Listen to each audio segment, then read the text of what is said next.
Fala moçada, tudo bem com vocês? Faremos nesse momento a resolução da atividade de aprendizagem Termoquímica parte 1. Confere comigo na tela. Bom, tá aí a questão número 1, que diz o seguinte: 1 litro de água pura está a temperatura ambiente de 25 graus Celsius em um calorímetro, recebendo todo o calor de uma reação química que libera 25 quilocalorias. Qual será a temperatura final da água? E ele me dá aqui como informação a densidade da água e o calor específico. Bom, o que nós vamos precisar fazer? Nós vamos precisar utilizar aqui a equação que relaciona a quantidade de calor, a massa do objeto que vai receber ou perder o calor específico desse objeto e a variação de temperatura. Esse objeto é a água, né? Como está descrito aí no enunciado. Então, a equação é Q é igual a menos a massa de água vezes o calor específico da água vezes a variação de temperatura. Então, nós vamos utilizar essa relação matemática para a gente poder descobrir qual é a temperatura final da água. Bom, quais são os dados que eu já possuo? Eu possuo aqui, ó, pelo enunciado, ele me fala que 1 litro, que é o volume, nós vamos transformar esse volume para massa, porque ele nos forneceu aqui, ó, a densidade. Todo mundo sabe aí que densidade relaciona massa sobre volume. Então, com a densidade, eu consigo pegar aqui, por exemplo, deixa eu trocar a cor. Eu consigo pegar aqui o volume, ele me deu o volume, ele me deu a densidade, então eu consigo achar a massa. Pronto. Então, em outras palavras, o primeiro dado que eu vou ter aqui é massa, eu tenho esse M. O calor específico ele também me forneceu, tá aqui, ó, calor específico da água, 1 litro, não é isso? 1 caloria por grama por grau Celsius. Eu tenho também aqui no enunciado, libera 25 graus quilocalorias. Então eu tenho aqui o Q, que é o calor. Só tenho que não esquecer que libera aqui para nós vai significar que esse 25 é negativo. E aí o ΔT, que é a temperatura final menos a temperatura inicial. Então eu tenho aqui o ΔT, ele é formado por temperatura final menos a temperatura inicial. Bom, eu também tenho a temperatura inicial, essa temperatura eu tenho, que ele diz aqui 25 graus Celsius, que é a temperatura ambiente. Então, eu tenho tudo aqui. Eu tenho o Q, eu tenho o M, eu tenho o C, que é o calor específico, e eu tenho a temperatura inicial. Só me falta aqui a temperatura final, que é o que ele me pede. Então, o que eu tenho que fazer aqui? Substituir os valores nos seus devidos lugares e fazer uma conta matemática simples. O que eu não posso esquecer é o menos dessa equação, negativo, e eu não posso esquecer que o calor da reação é menos 25. Por quê? Porque ele diz que é exotérmico, libera, tá? Então vamos fazer essa substituição. Então vamos lá, menos 25, como é quilocalorias, né? Eu vou transformar esse K de quilo, vou colocar 1000, então dá 25.000 calorias, tá? Não precisa fazer regra de 3 para isso, porque o K simboliza 1000. Então é 25 vezes 1000, 25.000. Então 25.000 calorias, negativo, porque é liberado, menos, é igual, menos a massa de água. Bom, 1 litro de água equivale a 1 quilo. Por quê? Porque a densidade da água é 1. Aqui diz 1 grama por ml, tudo bem. 1 litro de água é 1000 ml. E 1000 ml vai ser exatamente 1000 gramas, já que é 1 para 1. Tudo bem? Então não precisa se preocupar em fazer conta, deixar isso no papel não, tá? Dá para fazer isso rápido, tá? Então nós temos aqui que a massa de 1 litro equivale a 1000 ml, e como é 1 para 1, 1 ml é 1 grama, 1000 ml é 1000 gramas. Então, eu estou aqui fazendo um experimento com 1000 gramas de água. Vezes o calor específico da água é 1, tá? 1 caloria por grama por grau Celsius. Se você quiser, você não precisa escrever aqui a unidade, eu acabei escrevendo, mas eu tenho o hábito, né, por causa lá do ensino superior, que eles nos pedem para escrever, mas aqui a gente não precisa, desde que a gente utilize tudo nas mesmas unidades, tá? Então, vezes o ΔT, que vai ser, eu vou abrir aqui um parênteses, porque o ΔT ele é equivalente a uma diferença. A temperatura final, eu não tenho esse valor, menos a temperatura inicial, que é 25 graus Celsius. Pronto, agora a gente vai apenas multiplicar aqui na forma de chuveirinho. Então vamos lá. O menos 25 ele continua, então menos 25 ele é igual. 1000 vezes 1 é 1000, então 1000 vai multiplicar a temperatura final e depois o 1000 vai multiplicar o 25. Então eu vou ter menos 1000 TF, que é a temperatura final, tá? E eu vou ter que menos com menos 25 vai dar mais, então mais 25.000, não é isso? Mais 25.000. Pronto.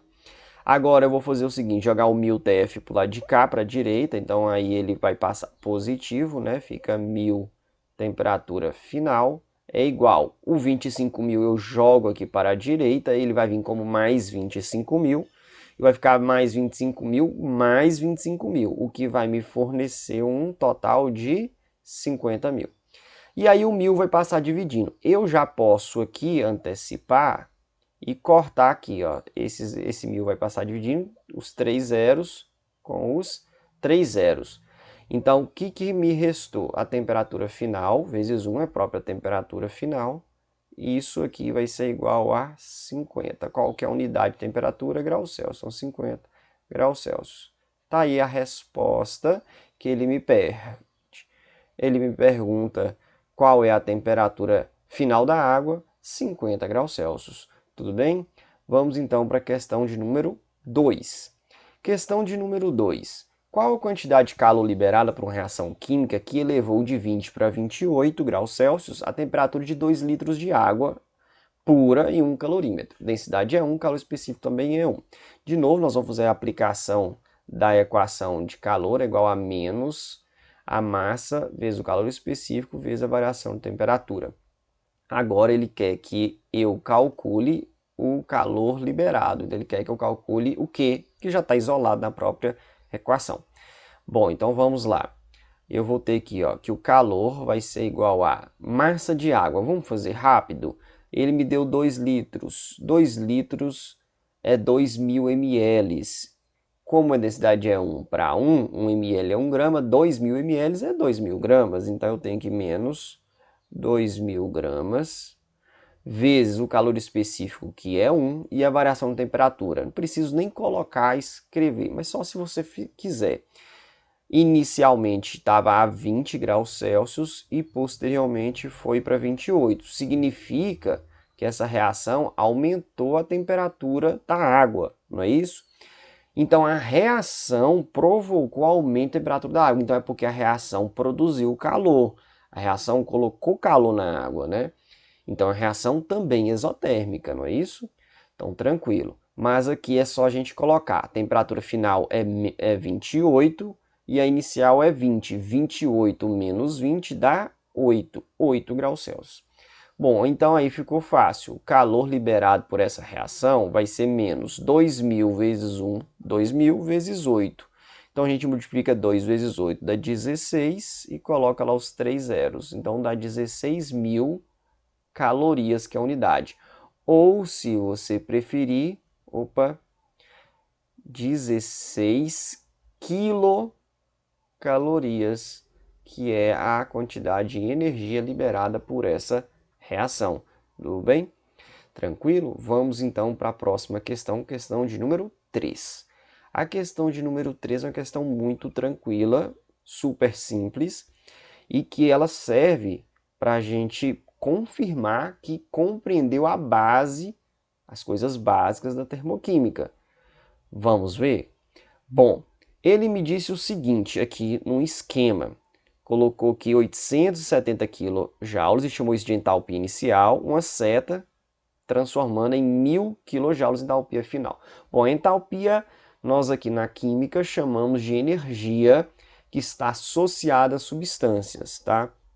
A variação de entalpia é a energia que vai ser liberada ou absorvida a pressão constante. Mas aqui a gente tem a informação da entalpia inicial, ou seja, a energia das substâncias que estão no início dos reagentes é 870. A energia das substâncias que estão nos produtos é 1000, tá? Então é o seguinte, Bom, se no início eu tinha substâncias com 870 de energia e no final eu tenho de 1000, significa que essas substâncias ganharam energia. Então elas tiveram que absorver, elas tiveram que consumir, ou seja, tiveram que comer energia, colocar energia para dentro delas. Tudo bem? Então significa dizer de cara que houve um aumento de entalpia das substâncias e que, portanto, essa reação é uma reação endo, tá? Endo. Então, por que houve um aumento de energia das substâncias? Porque as substâncias, ao serem transformadas, elas colocaram energia para dentro delas na hora de virar os produtos. Então, eu pego, já elimino aqui a letra C, já elimino também a letra D, que estão afirmando ser exotérmico. Tudo bem, então é endotérmico. Agora tem aqui algumas afirmações. Absorve 130 com ΔH mais 1870. Qual é a alternativa correta? A ou B? Bom, vamos calcular o ΔH para a gente saber qual é esse valor. O ΔH é a entalpia das substâncias finais, né? A entalpia final, menos a entalpia inicial. Bom, então o ΔH dessa reação aí, desse esquema, dessa transformação, vai ser 1000, que é a entalpia dos produtos, etapa final, menos 870, que é a entalpia dos meus reagentes, que são substâncias que estão no início. Então, o ΔH dessa reação é 1000 menos 870. Isso vai me dar um resultado positivo, tá? De 130 kJ. Então, o ΔH dessa reação é 130 kJ positivos. Tem que ser endotérmico, não é isso? Nós já havíamos discutido antes, então teria de fato que ser positivo. Bom, tanto a letra A quanto a letra B falam que é endotérmico, correto? O ΔH está positivo, está certo aqui na letra A. E a letra B usa a palavra absorve, que significa ser positivo. Só que os valores estão errados. Um é 1870 e o outro é 130. Provavelmente a letra A foi pensada em somar esses valores porque algum aluno poderia falar, não sei, vou somar esses valores, não sei como é que faz. E ele acha, e aí fica com uma certa segurança em marcar a letra A. Só que a letra A está errada. O resultado é 130. Então a resposta correta é na letra B. Endotérmico absorve 130. Tranquilo? Vamos para a próxima questão, questão de número 4.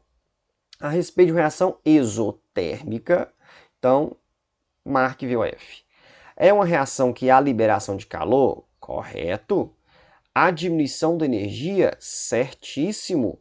Explique isso um pouco melhor, professor. Sim, explico.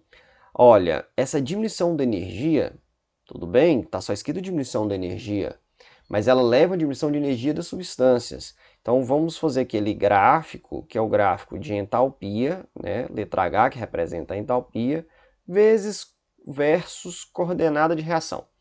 Então nós temos os reagentes com a quantidade de energia. Coloquei nesse lugar aqui do gráfico. E aí eles vão se transformar depois, deixa eu colocar aqui letra R de reagente, vão se transformar nos produtos. Só que os produtos, eles têm menos energia.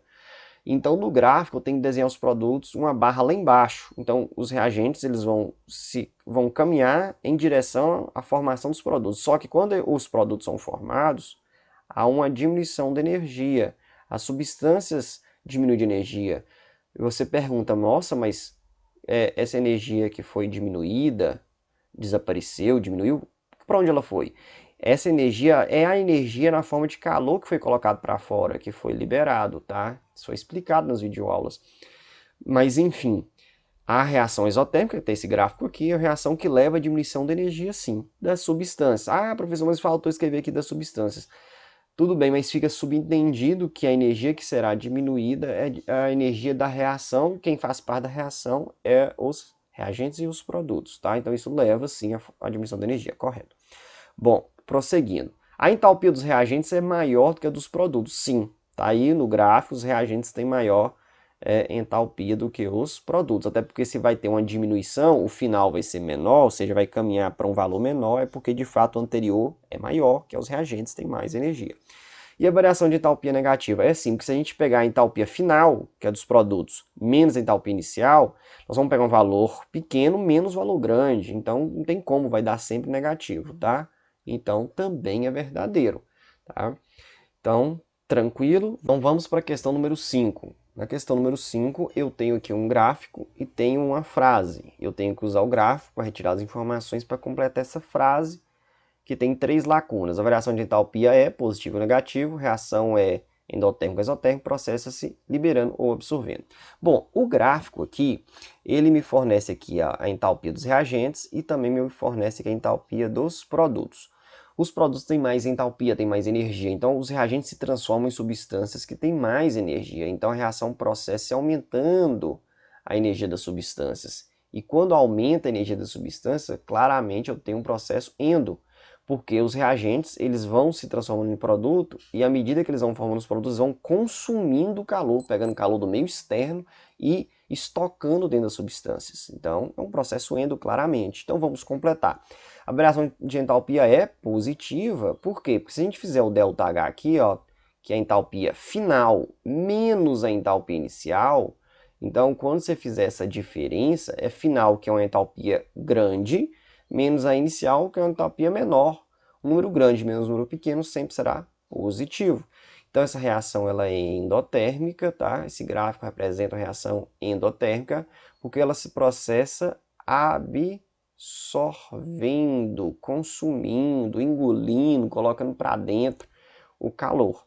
Eu vou encontrar isso na letra B, positiva, endotérmica e absorvendo. Então, B de bola é a resposta da questão número 5. Tranquilo. Então, vamos agora resolver a questão de número 6. Tranquilo. O isqueiro geralmente tem como combustível o butano, C4H10, a fórmula química ou molecular do butano. Abaixo estão representadas duas situações. Letra A, tem um isqueiro aqui, mostrando aqui as moléculas do butano, e parece que, pelo desenho, está liberando o gás. Tá aqui o gás em cima. Já na B, eu tenho aqui o isqueiro com o butano lá dentro, e eu tenho aqui a imagem de um fogo. Então, esse combustível, essa substância com combustível, ela está entrando em combustão, em queima, ela está formando substâncias diferentes. Você pode reparar aqui, ó, que nesse caso a molécula de antes e depois, na A, é a mesma, e na B já é diferente, ou seja, que A está havendo uma transformação, né, da matéria. Tá? Bom, qual situação aconteceu o fenômeno físico? Na situação A, com certeza. O químico na B. Tá? Então, na A, não altera a substância da matéria, é uma expansão. Então, você tem uma substância armazenada sob pressão lá dentro, na forma líquida, né? Está sob pressão. Quando você libera, ela escapole na forma gasosa. Né? Então, só está expandindo. Na B já é uma transformação, porque é uma queima, uma combustão. Esse fenômeno químico, letra C, é endotérmico ou exotérmico? Bom, se está liberando luz, produzindo calor, todo mundo aqui já viu um isqueiro, já acendeu, sabe que libera fogo, libera calor, luz, enfim. Então, se libera, quem é que libera? Uma reação exo, que coloca para fora, uma reação exotérmica, tá? Então, esse fenômeno é um fenômeno químico exotérmico. Letra D, o butano, ao reagir com oxigênio, produz gás carbônico e vapor de água. Escreva a equação química da combustão do butano devidamente balanceada. Vocês já sabem balancear, já fizeram cálculos químicos. Sabendo que está envolvido nesse processo 2.660 kJ de energia. Então, na equação balanceada está envolvido essa quantidade de energia. Eu já coloquei aqui as fórmulas substâncias, O2, H2O, CO2. O do butano está lá no enunciado, C4H10. Então, tranquilo. O que está acontecendo nessa combustão? Eu tenho aqui o meu combustível, que é o C4H10, tá? Que ele é gasoso. Ele está reagindo com o oxigênio do ar, que é gasoso, e está formando aqui, eu não vou colocar ainda os coeficientes, CO2 gasoso, mas vou colocar aqui um pouco para baixo para me dar espaço. Água, essa água vai sair no estado de vapor, tá? A gente coloca vapor nesse caso, porque a água, a temperatura ambiente, nas condições normais, ela é líquida, né? Então ela está numa situação, vamos dizer assim, forçada, por isso a gente coloca vapor. É uma diferença básica entre vapor e gás, tá? Já o O2 não, naturalmente, nas condições normais, ele está no estado gasoso. Tranquilo, então tá aqui a equação. E aí eu tenho duas opções. Ou eu coloco na forma de ΔH a informação da energia, ou eu coloco ela como um membro da equação. Então vamos primeiro balancear. Então vou colocar aqui de cor diferente. Vou colocar aqui, ó, 1 mol dessa substância, tá? Ela é o combustível. Vai reagir com O2, fórmula CO2 e água. Então, olha só, ela é a que tem mais quantidade de carbono. Já fixei 1 para facilitar a minha vida, são 4 carbonos. Então tem que ter 4 carbonos nos produtos também. A única substância dos produtos que tem carbono é o CO2. E ele só tem 1, então eu vou ter que multiplicar ele por 4. Dessa forma, eu tendo 4 moléculas de CO2, eu vou ter os 4 carbonos, né? Bom, já balancei o carbono. Os hidrogênios, eu tenho 10 hidrogênios nos meus reagentes, tem que ter 10 lá também. Os hidrogênios estão na molécula de água, que são 2. Eu preciso de 10, então eu tenho que multiplicar por 5. Aí eu terei os 10 hidrogênios. Fechou. Como o oxigênio está sozinho, é até bom deixar ele sempre por último, né? Fica mais fácil. Agora o que a gente vai fazer? Vai descobrir quantos oxigênios está totalizando nos produtos e a gente vai acertar lá os reagentes. Então, olha só. CO2 já tem 2 oxigênios. Só que multiplicado por 4, já que eu tenho 4 moléculas de CO2, dá 8. Vou até escrever aqui, ó, como rabisco.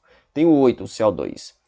Cada molécula de água é um oxigênio. Como eu tenho 5 moléculas de água, então eu vou ter no final aqui 5 átomos de oxigênio, ou 5 mols, né, de átomos de oxigênio. 8 com 3 dá exatamente 13. Então eu tenho 13 mols de oxigênio nos produtos. Eu tenho que ter 13 lá. Como eu já tenho 2, é um O2, eu vou fazer o seguinte, eu vou multiplicar por 3, 13 sobre 2, porque 13 sobre 2 vezes 2 me dá os 13. Ou a gente pode colocar aqui no lugar 7,5, tudo bem? Bom, agora a gente vai fazer o quê? A gente vai colocar a informação do ΔH, porque do jeito que está aqui é uma equação química. Nós vamos fazê-la virar uma equação termoquímica e para isso a gente precisa colocar a informação. Aí a gente coloca aqui no final, né? Tá meio bagunçado aqui, vocês me desculpem. Né, não está cabendo ΔH padrão dessa reação, já foi fornecido ali. Como ela é exotérmica, eu determino o sinal positivo e negativo pelo contexto, né, exotérmico 2660 kJ. Tá aí. Então, obviamente, vamos escrever isso bonitinho, né, tudo numa mesma linha, tá? Tudo na mesma linha. Essa informação aqui. Tá aí a resposta. Você poderia colocar também a informação de 2.660 kJ como um produto. E aí, então, você teria que colocar, forma-se 4 mols de CO2 mais 5 mols de água mais 2.600 kJ. E aí você estaria colocando a informação numérica, né, da energia dessa reação como uma substância nos produtos, tá? Mas você pode colocar a reação, dar um espaço e na mesma linha do lado você coloca ΔH igual a 2660 negativo, tudo bem? Tranquilo, pessoal? Questão número 6 está aí, está na mão. Vamos então agora fazer a questão de número 7. Então eu tenho aqui uma equação química, combustão completa de 1 mol de gasolina, são liberados 5.470 kJ, conforme a equação abaixo. Calcule o calor liberado na queima de 5 mols. Bom, esse tipo de operação, a gente na verdade chama isso de habilidade, né, nas provas do Enem, que é manejar as informações, os dados, ou seja, você sabe o conteúdo, então você tem o conhecimento, e agora você sabe usá-lo, aplicá-lo, né, tirar proveito, isso é uma habilidade. Então nós vamos ter aqui simplesmente que multiplicar essa informação por 5. Por quê? Porque na equação aqui me diz que 1 mol de COH18, que é a gasolina, está lá no enunciado escrito, né, que o C8H18 é a gasolina, 1 mol dessa reação, ela está fazendo a combustão, reagindo com oxigênio, tal, libera 5.400 kJ por mol. Ou seja, qual é a substância que tem 1 mol só na equação? É a gasolina, por isso por mol. Então a informação por mol aqui é em função do por mol de gasolina, tá? Então, quando queima 1 mol de gasolina, libera 5.470. Então, eu vou escrever isso, olha, 1 mol, né, da gasolina, que é o isoctano, vai fazer com que seja produzido 5.470 kJ. Eles me perguntou, e 5 mol? 5 vezes mais, ou seja, o que eu tenho que fazer aqui na minha letra A? Multiplicar por 5, tá? Então, fica 5 vezes 0, 0. 5 vezes 7, 35, vai 3. 5 vezes 4, 20. Com mais 1, 3. 23, vai 2. 5 vezes 5, 25. Mais 2, 27. Então, tá aqui resultado negativo. 27.350 kJ é a resposta da letra A. Bom, vamos fazer a letra B aqui, no cantinho. Letra B. Sabendo que a massa do CO da gasolina, né, do CO8H18 é 114 gramas por mol, calcule o calor liberado na combustão de 0,570 kg de gasolina. É outra regra de 3. tá? Então a gente sabe aqui, ó, vou até escrever, ó, que 1 mol desse combustível libera, vou colocar negativo, 5.470 kJ, tá? Bom, só que eu sei também que o mol é 114 gramas, então eu vou reescrever isso aqui como 114 gramas, tá? Que é substituindo no lugar de 1 mol, libera 5.470 quilojoules, tá? Porque 1 mol é 114 gramas. Agora eu quero saber em 570, que na verdade é 0,570 gramas, né? Quanto que isso que libera? X. E aí é só a gente multiplicar isso cruzado. Então x vai ficar igual, vamos fazer devagarzinho para a gente não cometer erro. Nós vamos ter aqui, ó, 570 vezes 5.470 dividido por 114.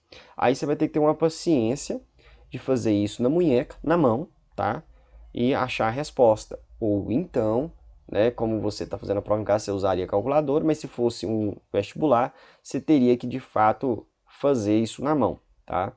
Só que se você perceber aqui, ó, obviamente que eu já sei a resposta antes, mas se você poder namorar aqui, olha, 114 vezes 5 é 570. Faz de cabeça, ó. 5 vezes 4, 20. Vai 2. 5 vezes 1, 5. Com os dois que veio, 7. 5 vezes 1, 5. Então, o que significa? Significa o seguinte, que se eu dividir embaixo e em cima por 114, fica super fácil. 114 dividido por 114, 1. 570 dividido por 114, 5. Na verdade, a letra B é igualzinha à letra A. Só que na letra A usou mol, na letra B usou gramas. 114 gramas é 1 mol e 570 gramas é 5 mols, tá? Então aqui eu tenho a mesma resposta. Então 5 vezes 5.470 nós já fizemos. Isso dá negativo 27.350 quilojoules. Tranquilo? Essa aí é a resposta da letra B da questão número 7. Vamos para a questão de número 8. Estamos chegando no final. São 9 questões, essa é a penúltima. Esquematiza num gráfico, entalpia versus coordenada de reação, as seguintes reações. Então ele me deu aqui duas reações que têm em comum, se a gente puder aqui verificar, ó, todas formam o mesmo produto, todas têm um dos reagentes em comum. Somente o segundo reagente, no caso aqui, o carbono, ele é diferente. Então vamos fazer um gráfico e colocar as duas. Então olha só, aqui o eixo Y e o eixo X. Aqui é o eixo da entalpia das substâncias, aqui da coordenada de reação ou caminho de reação. Então vamos fazer o seguinte, todos são exotérmicos, tá aqui o sinal, né, negativo de ambas são reações de combustão. Então significa dizer que os produtos têm menos energia do que os reagentes. Então olha, como eu tenho os reagentes que são diferentes, eu vou fazer dois riscos para os reagentes. Então vou colocar um reagente, segundo reagente, tá? E aí eu tenho todos os dois reagentes levando à formação de um mesmo produto. Então um risco só para os produtos. Então eu tenho que colocar aqui os produtos, vou ter que colocar, já que é igual para os dois, vai formar CO2 gasoso. Um é carbono diamante, outro é carbono grafite. Bom, o carbono grafite, ele é alótropo, né? É do diamante. Então os dois são substâncias simples do carbono. E o grafite é o mais comum, ele que tem entalpia zero, tá? Então o oxigênio também é uma substância simples e também tem entalpia zero. Então, olha, carbono grafite mais esse vai dar zero, tá? E agora, aqui em cima tem carbono diamante. Eu não sei qual é a entalpia do carbono diamante, qual eu coloco por cima, qual eu coloco por baixo. Então, olha, os dois vão formar CO2, mas olha pelos valores. Um é 394, o outro é 396. Então, ou seja, a distância maior tem que ser o de 396. Então, olha, daqui para cá vai ser menos 394 e esse aqui vai dar uma distância um pouco maior, menos 396. Então, já sei, aqui vai o carbono grafite, né? Carbono grafite mais o oxigênio. E lá em cima vai o carbono diamante mais o oxigênio. Então tá aí, vou ter que colocar aqui ó, o ΔH, nessa casa é menos 394, e o ΔH dessa aqui é menos 396 kJ. Está meio apertado, mas dá para entender. Então tá aqui esquematizado o gráfico, tá, dessas duas reações em apenas um. Vamos então agora para a questão número 8, que se eu não me engano, o exercício é muito parecido com o 8. Então vamos lá. Número 9, coloca as reações mencionadas abaixo em ordem crescente de liberação de calor e também esquematiza no mesmo gráfico. Então também vamos precisar escrever um gráfico. Então vamos colocar aqui, deixa eu fazer um gráfico maior possível para mim não embolar tanto. Então tá aqui o gráfico, aqui caminho de reação, lá em cima eu tenho a entalpia. E aí eu tenho o seguinte, olha, todas formam o mesmo produto, tem também o oxigênio em comum, mas agora, olha, esse reagente está mudando. O estado físico, todos é enxofre, mas o estado físico está mudando. Então significa dizer que eu tenho que fazer 3 traços para os reagentes, porque está tendo diferença entre eles. 1, 2 e 3. E aí eu vou fazer apenas um para os produtos e eu coloco para baixo. Por quê, professor? Porque uma reação com oxigênio é uma combustão exotérmico, então leva à diminuição da energia das substâncias, porque libera energia, tá? Então vou colocar aqui já o meu produto, que é comum às três, que é o SO2 gasoso, tá aí. Bom, aí eu tenho que definir, todos eles têm oxigênio, não é isso? Eu vou ter que escrever aqui, ó, mais O2 gasoso, mais O2 gasoso e mais oxigênio gasoso. O que vai diferenciar é o estado físico, sólido gasoso. Eu tenho os 3 estados físicos. Qual é mais energético? Ele vai mais em cima. Qual estado é menos energético? Vai embaixo. O sólido é o menos energético, é o estado mais parado. E o estado gasoso é o mais caótico, o mais agitado, então ele tem mais energia. Então é fácil. Aqui é o enxofre gasoso, ele vem em cima. Depois é o intermediário, que é a fase ou estado físico intermediário. E por último é o estado físico mais parado, que é o sólido. Tá aí. E aí nós teríamos aqui, ó, essa aqui do S sólido formando o SO2 seria aí o ΔH1. Aqui seria o ΔH2. E aqui, eu acho que está meio embolado, vocês vão me desculpar aqui. Aqui seria o ΔH3, tá? Então tá aí a resposta à questão número 9. Com isso, nós finalizamos a resolução dessa atividade. Se tiver dúvidas ainda com relação a esse exercício, registre aqui nos comentários para que a gente possa lhe atender. Tudo bem? Um grande abraço, fique com Deus.